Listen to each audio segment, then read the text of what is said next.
civil product piracy and criminal patent enforcement measurement in Germany, how to defend. And what intrigued you to focus on this specialized topic? Experiences, which I have in Germany a lot, and Germany taken as an example of the European market. Chinese and Taiwanese companies have difficulties in our markets to enter high-tech areas where other parties have a lot of patents. And more they are entrapped in situations where they come with new products, let's say a new mobile phone, a new laptop, a new technology in computers. They come to an exhibition in Germany, they start in the internet or in newspapers or at other opportunities to advertise their products, and they are all of a sudden confronted with very ugly measures by, well, the creators and owners of certain monopolies in these technologies. And then there are criminal measures. The Attorney General or public prosecutor will close a booth, will confiscate goods. There are customs measures where they cannot bring their goods into the market, let's say in Christmas business early enough. Rather, they get the goods again confiscated and released after the Christmas business is over. And there are the classical preliminary and fast injunction measures in civil procedures. Altogether, I think that the Taiwanese as well as Chinese companies, and they all are very good in these high-tech areas, and I think there is a close connection even between Taiwanese industry and mainland China industry and so far. They should learn better to use the instruments, how you can defend yourself and survive in these markets. This is so vital for your innovative industries to learn how to play the game in order not to be run over, so to say, by the big owners of intellectual property portfolios without any defense. So I think this is what Taiwanese and mainland Chinese high-tech industry needs most, to learn how to play the game, how to fully legitimately defend against attacks of something I would call junk patents. Because I personally believe 80%, and some companies don't like me when I say this, but I say this again and again, 80% of all patents in this world are not valid. They can be destroyed for good reasons. And we have in countries in Europe, fortunately, something available totally different from the United States. We have easy and cheap possibilities to destroy bad patents. This is what is the greatest disadvantage in the United States, that once a patent has been granted, it is too difficult for the public, for the competitors, for the newcomers to destroy it.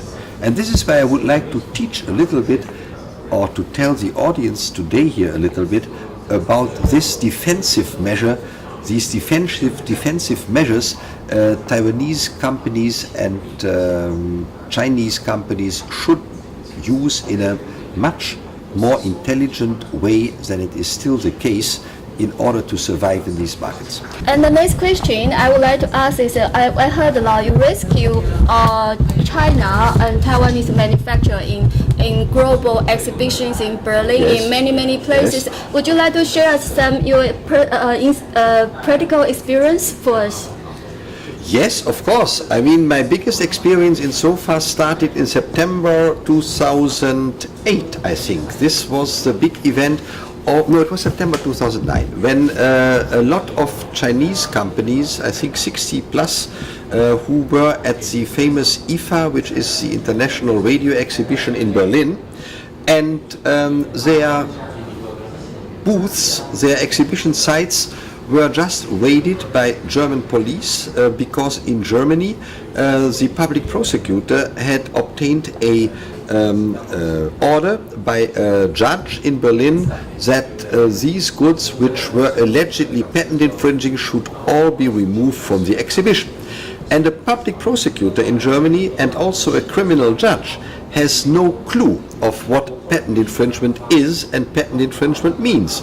So they had innocently believed a certain patent troll to that this is patent infringement and had done this all. And we then had to fight for the release of the goods, and particularly also for getting the managing directors of many of these Chinese companies out of the risk of being subject to criminal punishment by jail in Germany.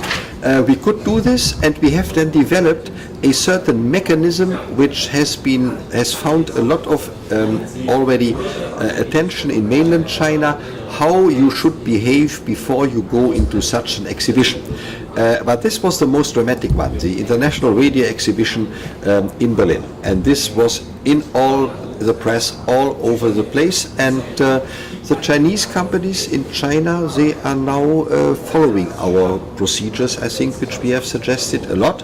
And I may also add that quite recently now, we have seen with great interest even in Germany that Chinese companies start to use their own intellectual property rights against each other even. So we had just a recent trademark procedure which was by two well-known, without telling you any names, so it is in the papers, I think, telecommunication companies from China who have certain trademark disputes, and they start now to fight in German courts for their market share in the German market and beyond. So I think that the Chinese companies, I advise at least, and I know the same from many of my colleagues, have learned their lesson and know how important intellectual property rights, notably patents, trademarks, that means registered but also design rights, are in order to secure your market share, to survive. And last but not least, I should mention, why did I have this great experience in the Berlin exhibition and beyond? Because Germany is one of the countries in this world where patent infringement is a criminal delict. Not in United States. Trademark is, but not in United States. You cannot proceed against a patent infringer by criminal measures. But in Germany you can't. You can, and this is a big risk, because if you are in criminal law, you are no longer in the hands of experienced civil judges who know what patent infringement really means. That was my most recent experience, yes. Professor Goddar, we know you have been traveling all over the world, even to India, to China, to many countries, even Arabic, East Asia, to give you education, to share your knowledge. Could you just tell us what inspired you to do such great enthusiasm contribution to the world? You are such a busy person. That is difficult to say, of course. I mean, but once you have found out, and I did this after my life, if I may say so, as a physicist, very quickly, how interesting and important it is that intellectual property, which is created by the great innovators, certainly in China, certainly in Taiwan, all the time, how important it is to protect it by nice fences around which protect and define the intellectual property against and in comparison to and with the intellectual property of others. You love patents, and you try then, and why do I do this all over the world? You try then to help essentially innovators, physicists. Deep in my heart, I am a physicist and I am a scientist and researcher, to help them to do the additional step beyond the creation of the innovation of erecting a fence around it, which makes the unauthorized use of such innovation for others impossible. And then you will also become aware of the fact, of course, that fences are not necessarily of a kind that they cannot be penetrated, they cannot be transgressed, but you can have gates and doors in it. You can allow somebody, as soon as you have a fence, to pay a certain fee, to have the right to come onto your property, to use your innovation. We call this licensing, to allow somebody to do something. But the condition for all this is a good intellectual property management. And since I believe that Germany is, economically at least, today what it is, particularly because of its not only good science and engineering, but because of its, I would say, intelligent way how to use intellectual property rights as the necessary supplement to the innovations, I believe that other countries like India, yes, good example, like mainland China, like Taiwan, should also use these, I would say, teachings which we have developed in my country. It is just nice to see. I did this in China, of course, in the early days of their patent system. I do this in India. I did this in the Arab world, where companies like, I can name them, SABIC, Saudi Arabian Basic Industry Corporation, and Saudi Aramco oil company, they know and would immediately admit this, deserve to a large extent their IP management systems to my consultation, and I had the pleasure to see them grow and to learn in this wonderful world of a combination of natural science, innovative industry, and law, which is given by intellectual property law. Thank you, Professor Goddar. The final question: you know that China and India, they are listed as the BRIC country, and they are the rising star for the economic world. What advice you would give to Taiwan? How we can improve our competitive advantage to protect us? I always regret that in this BRIC story the name of Taiwan does not appear. But I think all the world knows, and you see this when looking from Europe and also when looking from United States, from India, from wherever.